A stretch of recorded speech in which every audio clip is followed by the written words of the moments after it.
Hey, nice to meet you. Nice to meet you. Colin Letty. Wes Navin. So, Colin, why do you want to work here? Well, over the last couple of years, I really found a passion for, talking about sports, analyzing, and kind of having a back and forth with people. And, I think I've always wanted a job with a public forum that I can utilize my voice to get my points across. And, I won't lie, I like being the center of attention. I like to be known, and, that's why a big reason I want to be in this industry. So, I've had some success so far in my young career doing it, so I think I'm going to keep pursuing this. What irritates you about other people, and how do you deal with it? A lot. I think people who are self-indulgent on air when it takes away from the topic, you see so many guys and their own public persona takes away from what they're actually trying to talk about, and then you really don't get any analysis on the topic. So, a lot of times people talk Celtics, and then someone wants to talk about themselves, and it just really takes away from it. So that's what I would say. What makes you qualified for this position?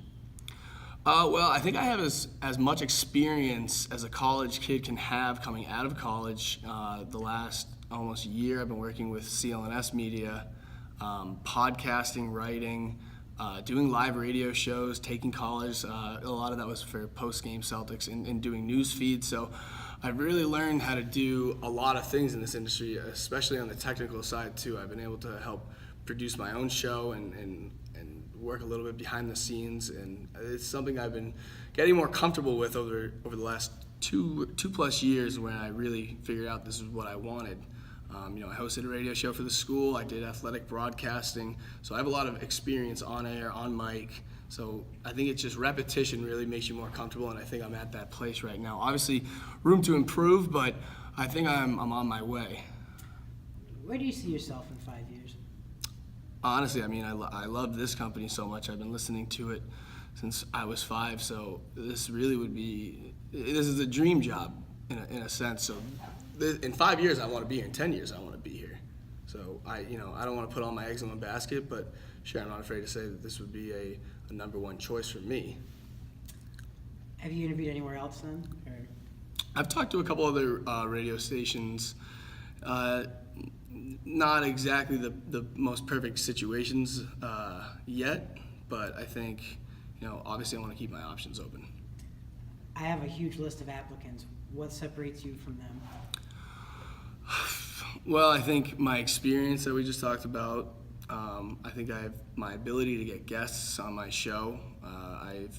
I'm a 22-year-old college kid, and the other day I have, NBA All-Star Andre Drummond on. I was the first person to get, Alex Reamer to talk after his, slip up on air.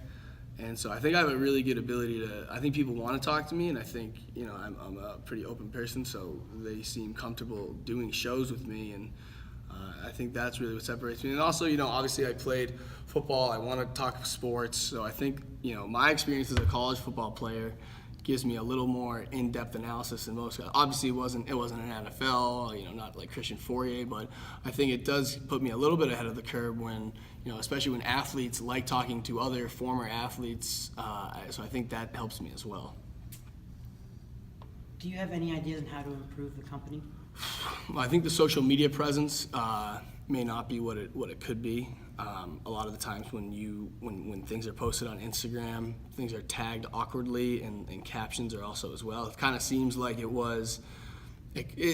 the social media for here seems it would have been relevant 2 years ago, but the way things have progressed, I think you need a little more graphics and a little more in-person interviews, and I think you guys could do a lot more in-office things. Like after a show, getting one of the radio hosts, do something funny with them, get a competitions going within the office, more maybe some more prizes as well, more call-ins, more engagements, so that would be my suggestion. What are your biggest strengths and weaknesses?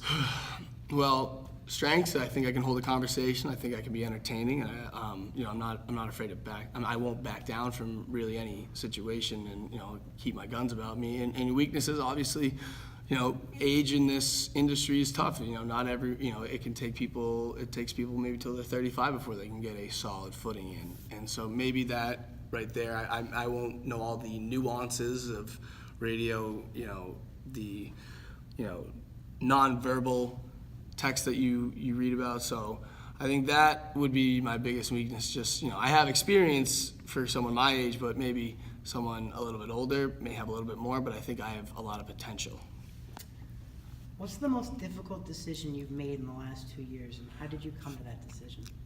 Honestly, I was all through college, up until probably a year ago. I really, really wanted to get into coaching. That was my big thing. I was working football camps every summer. I was in contact with my coach, and we were game planning to try and find me a spot for, post-graduation, trying getting a graduate assistant position at, New England, preferably a New England college. I really wanted to go to a Division I, and I had a lot of connections, at UMass and BC. But honestly, when I started doing this, and I know how much of a grind, college football is, and with recruiting, I didn't want to be a part of that, and I think things get really murky.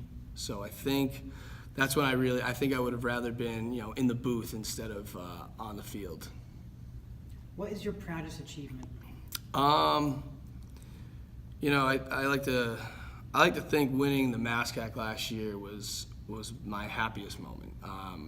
To go from a 1-9 team to a 1-9 to 9-1, obviously was incredible. I got the ring out of this. It really stamped my career there, and it really, it was just bringing a group of guys together, and we're a D3 school, nothing crazy, no big advertisements, jerseys, stands. It was all just kind of for us, and for that, it was really just an incredible feeling to see that transformation over the years. You talked about playing football and winning the championship. How would your experience as a college athlete translate to this job?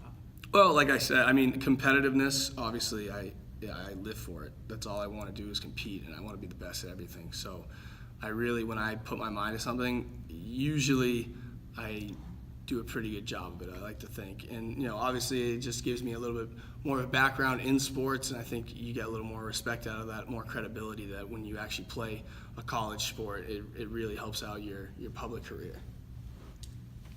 Thank you for coming. Do you have any questions for us? Yes, I do, actually.